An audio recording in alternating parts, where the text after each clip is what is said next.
Good morning. In today's headlines, former President Trump appearing at a Miami courthouse in just a few hours, what he'll do and how the latest court order could affect media coverage. Demonstrators gather in Miami for Trump's arraignment, with both supporters and protesters among them. We have more on public sentiment and the city's plan to keep things peaceful. Are there secret tapes of President Biden and his son Hunter? Senator Chuck Grassley says an FBI whistleblower document refers to recordings made by a Ukrainian energy executive. And we look at a photographer capturing the sacred bond between mother and child in the space of her ancestors in Queensland, Australia.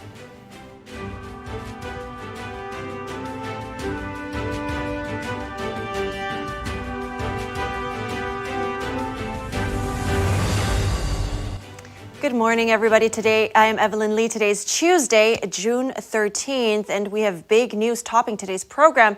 Former President Trump is set to appear at a Miami courthouse this afternoon.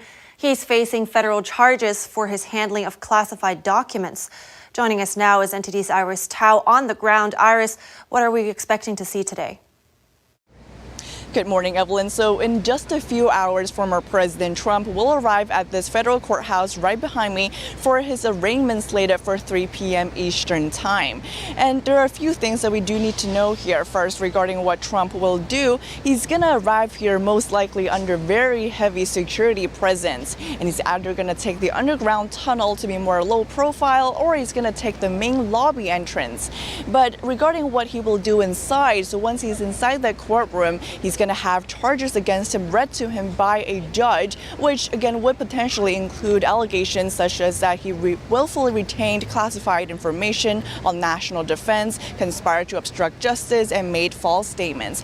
But again, yesterday Trump has already made clear that he will not plead guilty. Instead, he's going to enter a not guilty plea, saying that he has done nothing wrong. But regarding what media here, all of us, what we'll be able to catch, that remains a question, because a federal judge last night ordered that no media will be able to bring in any electronic devices, including cell phones. The judge basically said that any photographs inside would undermine the massive security arrangements already in place. But of course, outside the courthouse here, all of us will be trying to get a glimpse of Trump as he arrives and enters the courthouse. And of course, we'll bring the latest updates throughout the day today. Evelyn. Thank you, Iris. Mr. Trump spoke with an American Spanish media based in Florida yesterday. He answered questions about the federal indictment and the upcoming trial. NTD's Jeremy Sandberg has more on that and what one of Trump's lawyers had to say about the case. Trump, in an interview with Americano media on Monday, agreed with the theory that the federal indictment could be a way to deflect attention away from an alleged bribery scandal involving President Biden and a Ukrainian natural gas firm. They say there's much more to follow. And I also think it was a way of solving the problem he's got with Hunter, where they have so many different things on Hunter. And Hunter is him because they're the same. You know, Hunter's taking in money and they're taking it in by the busload. Jesse Benall, one of Trump's lawyers on another case, told Joshua Phillip of the Epic Times on the program Crossroads that the federal indictment the Biden administration is pursuing against Trump won't hold up against the law. He says that's because the Espionage Act doesn't apply to sitting and former presidents. The act that applies to presidents and former presidents is the Presidential Records Act. The act that applies to everyone else is the Espionage Act, which has different requirements. Benall says the Justice Department is applying a two-tiered system of justice out of animosity against Trump. This is a Department of Justice that has specifically looked past very serious classified document mishandling by Hillary Clinton. They've done the same thing regarding Joe Biden. And they've made it very clear that there is one set of laws that apply to Democrats, to people that support the Department of Justice weaponization, and a separate set of laws that apply to everyone else. Benall also predicted the case will see motions to dismiss for prosecutorial misconduct based off his past experience with DOJ Special Counsel Jack Smith. He cited examples of violations of attorney-client privilege and Smith's appeal for a speedy trial. We know that from the indictment that Jack Smith abused an allegation of the crime fraud exception to the attorney-client privilege by taking instances when Donald Trump was very clearly asking for legal advice, and instead of protecting the attorney-client privilege, he forced the attorneys to turn over their communications with the client. That's not only just a violation of privilege, that's a violation of the Sixth Amendment to the United States Constitution. Trump claims to have declassified the documents he's being charged over while in office and says he was negotiating with the National Archives prior to the raid at Mar-a-Lago. Jeremy Sandberg, NTD News. At the same time, demonstrators are gathering in Miami for Trump's arraignment today. Both supporters and protesters are feeling the need to express themselves. NTD's Jeremy Sandberg also has more on the public sentiment and the city's plan to keep things peaceful. Trump supporters and critics alike gathered at Doral Hotel on Monday, where the former president was staying ahead of his federal court appearance. Well, we're losing our values. I think he's being indicted on all the wrong reasons. He basically gave up the paperwork. They call him Teflon Don for a reason. We know what this con artist from New York has gotten away with. Enough is enough. He needs to pay. Some feel it is their duty to give back to the former president for what he's done for them by showing solidarity and support. So I think that is our obligation. He stood for us. He sacrificed so much money for us. He sacrificed his good life. He sacrificed his popularity for our well-being, and I think it's our responsibility to show up and sacrifice for him when he's under this persecution. Senator Rick Scott said Monday the DOJ and FBI have both been infected by politics and partisanship, and that the justice system is in danger of losing public trust. This isn't about Republicans and Democrats. No one is above the law, period. But the rule of law requires equal justice under the law. That has gone missing under the Biden administration. Scott says all Americans, even those that don't like Trump, should be against politicizing the justice system. If they want to indict President Trump, then they need to explain why they didn't indict Hillary Clinton. She destroyed evidence when she had a subpoena. Miami's police chief says preparations have been underway to ensure the city is safe and secure since the arraignment was announced. We're bringing enough resources to handle crowd anywhere from 5,000 to 50,000. We don't expect any issues. The chief says the department means to maintain peace and order while at the same time protecting people's First Amendment rights.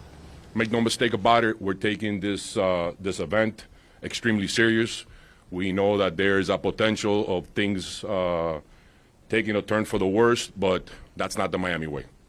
Miami Mayor Francis Suarez echoed that sentiment and encouraged people to demonstrate peacefully. We obviously believe in the Constitution and believe that people should have the right to express themselves, but we also believe in law and order. And we know that, and we hope that tomorrow will be peaceful. Trump has asked his supporters protesting against his indictment to do so peacefully. Jeremy Sandberg, NTD News. We will have special live coverage of Trump's arraignment in Miami, Florida today. That starts at 2 p.m. Eastern Time. You can watch on cable or find it on our website at ntd.com. Senator Chuck Grassley made some incriminating remarks regarding President Biden and his son Hunter yesterday. NTD's Daniel Monahan has more on alleged secret audio recordings. Senator Grassley said an executive from the Ukrainian company Burisma kept audio recordings of his conversations with them. The executive allegedly bribed the president and his son. The foreign national possesses 15 audio recordings of phone calls between him and Hunter Biden. Grassley says the executive also has 2 audio recordings of phone calls between him and then Vice President Joe Biden. These recordings were allegedly kept as a sort of insurance policy for the foreign national in case that he got into a tight spot.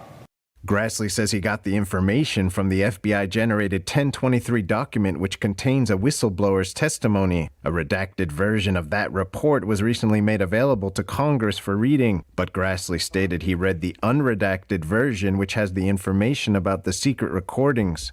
Congress owes it to the American people and the brave and heroic whistleblowers to continue to fight for transparency in this matter.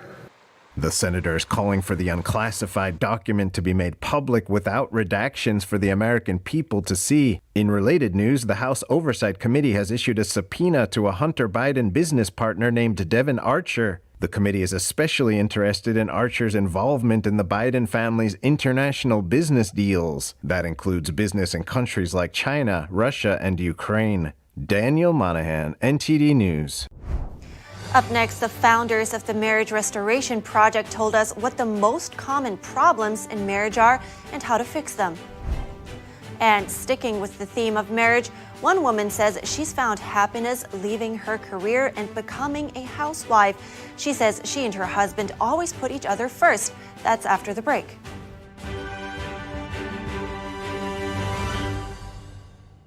Did you know ESG is impacting every part of your life? From rising gas prices to global food shortages to out-of-control inflation, even losing your freedom of speech and being censored on the internet. It's all being driven by ESG ideology. Who's in control? What can you do about it? Find out in The Shadow State, the first documentary exposing ESG. The ESG movement of governments and corporations operates in the shadows. Only the light of truth can expose it. Watch The Shadow State documentary, streaming now.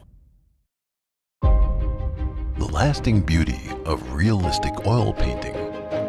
Brilliant, expressive, and inspirational. The 6th NTD International Figure Painting Competition. Guided by pure authenticity, beauty, and goodness. Invites you to join us on a journey back to traditional art. The Gold Award is $10,000. For more details, please visit oilpainting.ntdtv.com.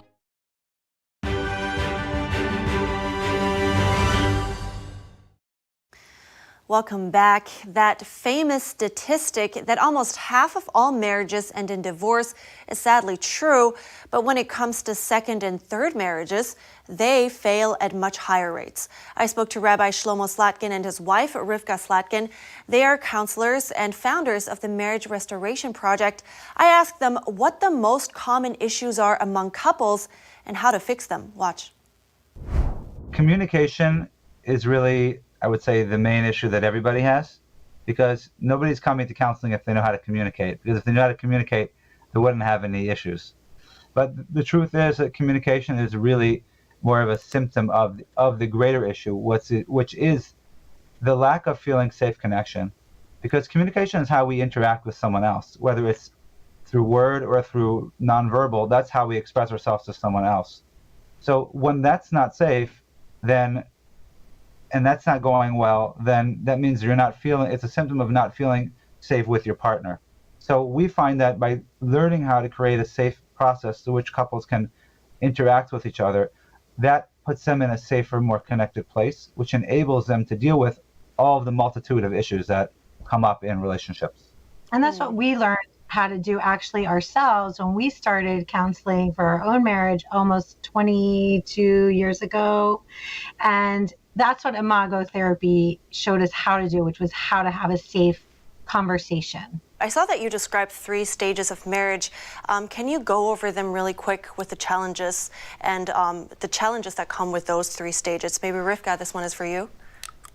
Sure. So the first stage is what we call romantic love. So that's when you meet someone, you fall in love, you can't stop thinking about them, can't stop talking to them. You're on the phone for hours, texting, whatnot, looking into each other's eyes. It's kind of like when all those cliches from the movies, but on average, science studies shows that it lasts 0 to 6 months. Then couples move into the second stage of relationships, which is called the power struggle. And that is where most couples are.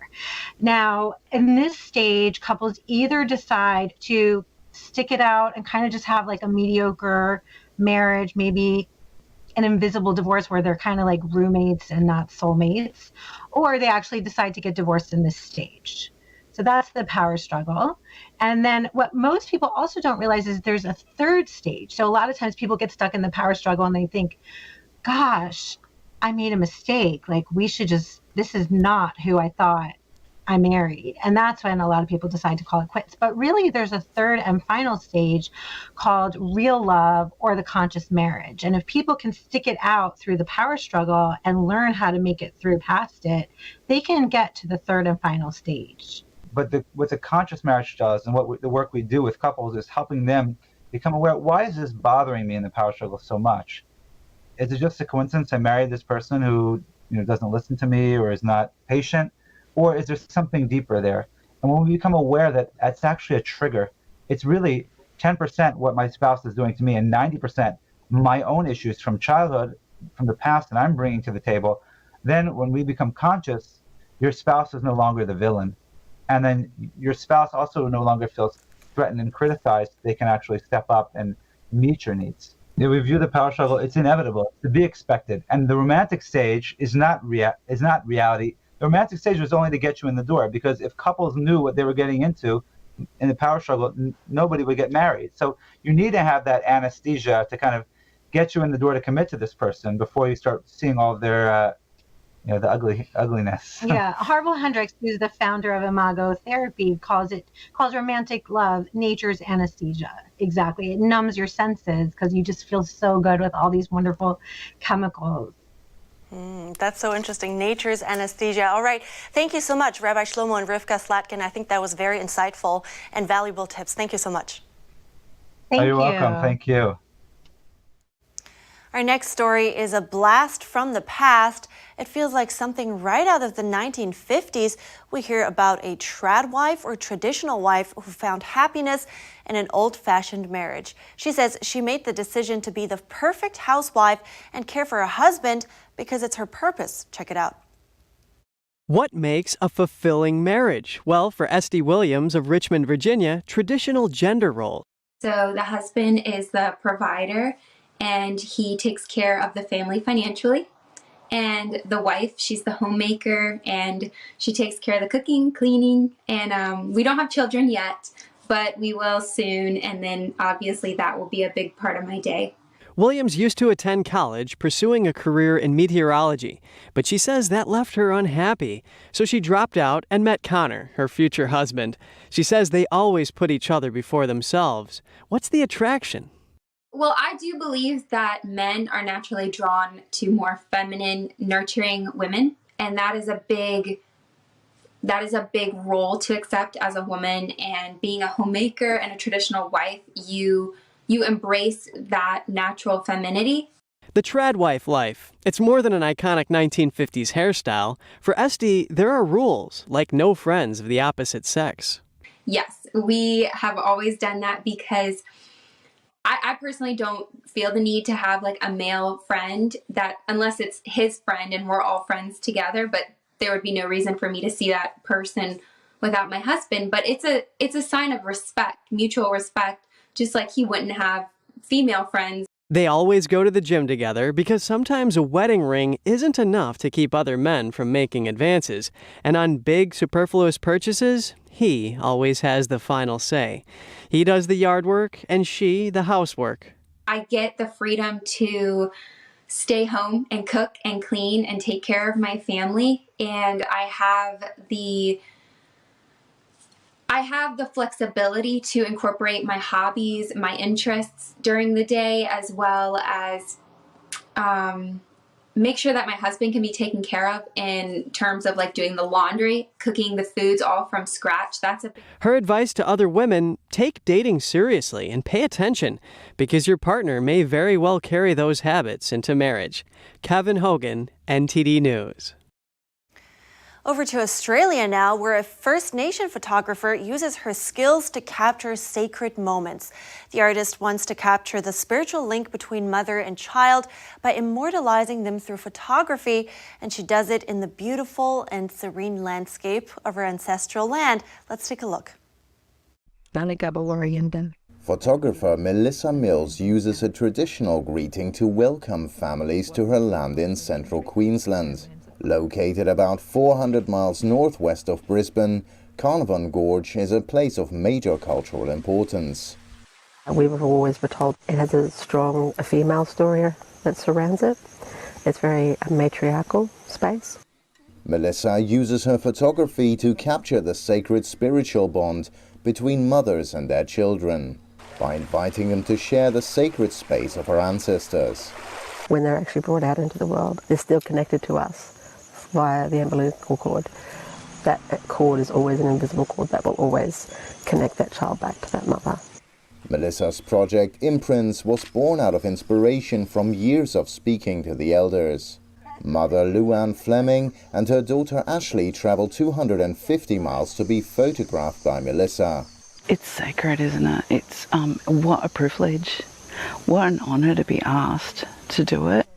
Her daughter Ashley says she cherishes the opportunity to spend time with her mum. It was nice to do something with my mum for once, kind of. It's like we're always usually busy, or our schedules don't really, line up. And for us to have photos, because we rarely have pictures together, it's quite nice. Non-Indigenous participants also get the chance to learn about the historical significance of the area. Kostem NS, NTD News. Still to come, gold fever is back in California to celebrate a small town reenacted and revived the pioneer life from the Golden State's early days. And a town in France holds one of the biggest medieval festivals in Europe, offering visitors a taste of life in the Middle Ages. We have that story after the break.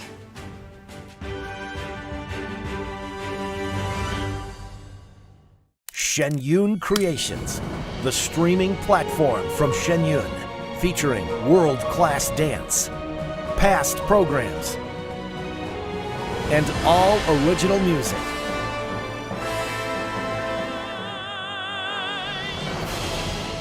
Masterclasses, behind the scenes, comedy, and more. Explore shenyuncreations.com. Share your favorite photos honoring Dad this Father's Day for a chance to win $1,000 in cash. Post your photos with the hashtag GJWBestDad. Enter before June 30th for your chance to win.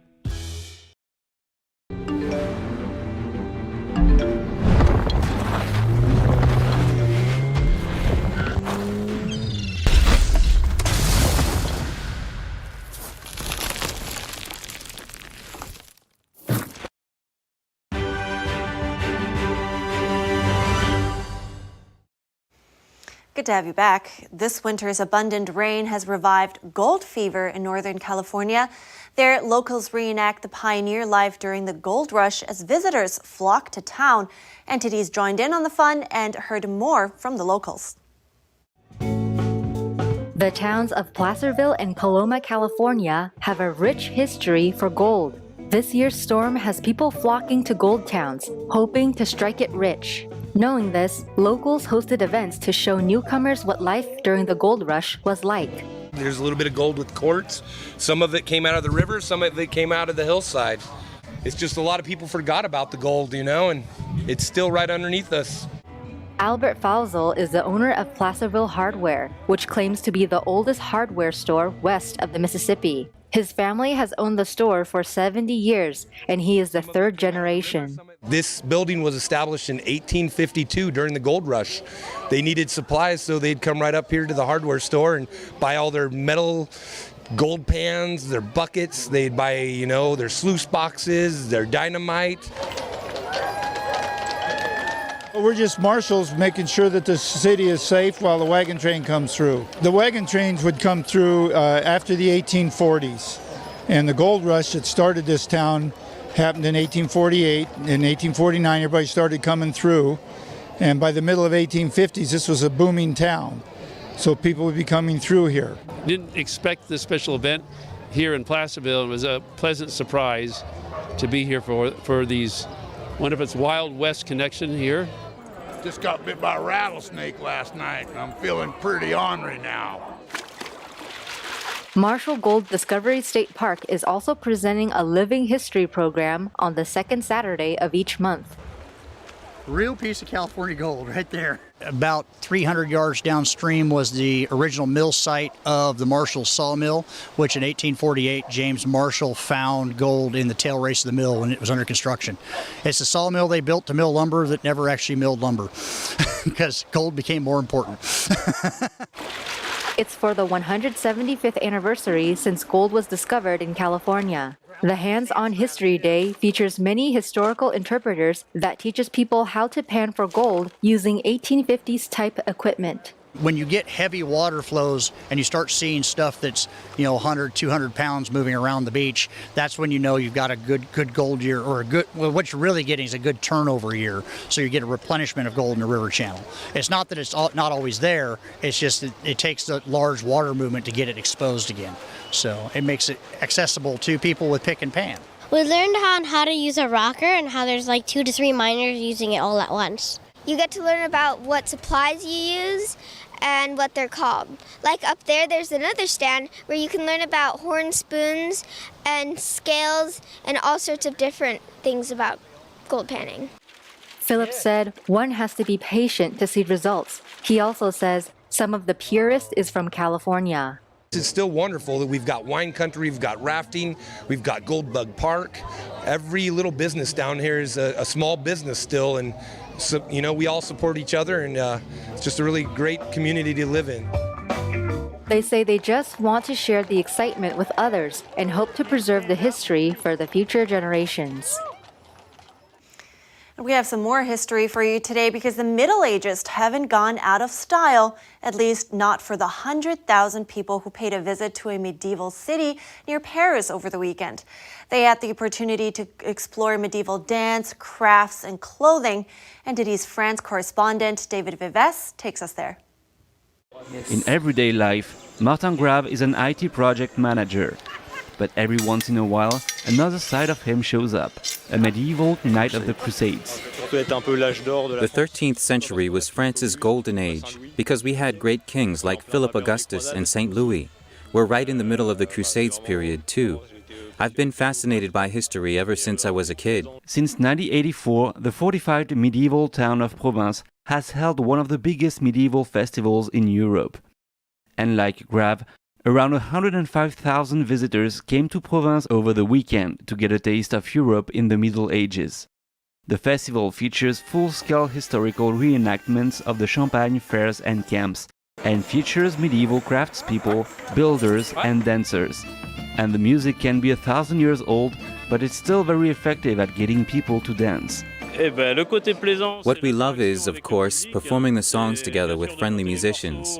And the interaction with the audience is always great. We try to put a smile on people's faces and bring them happiness. There are many craftspeople displaying products from the old days, art objects, fabrics, spices, jewelry, costumes, and musical instruments. Some are passionate and practice their skills in associations. Others make a living from their crafts. Blacksmithing is a passion. There's no way to explain it.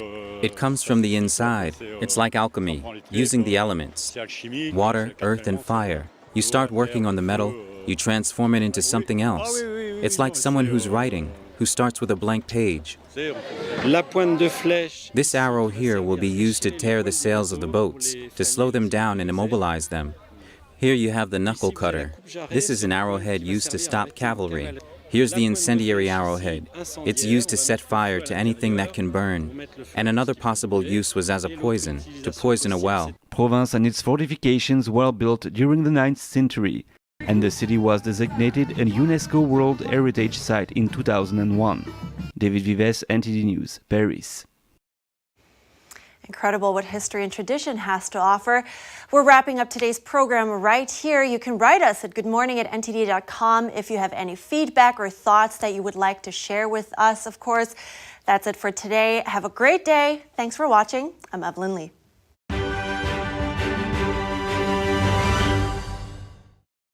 Thanks for watching us on YouTube. Did you know YouTube only keeps selective videos on its platform? So if you want to make sure you get the full picture, just subscribe to our newsletter. Go to newsletter.ntd.com and sign up. It's free.